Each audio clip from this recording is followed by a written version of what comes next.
Okay. Hi everybody. We are at Knob Creek. It's where Abraham Lincoln grew up.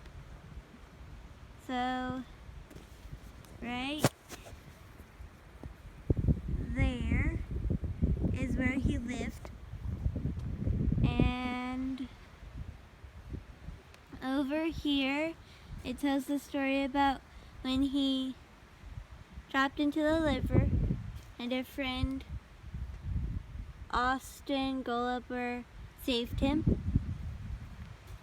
There are venomous snakes in the area. So I'm gonna go down here to the river. I do not think this is where Abraham Lincoln jumped in. But this is the river. This is the river where he almost drowned. I think he sat on that, and then there was more branch of that, and then it broke. I think that's what happened.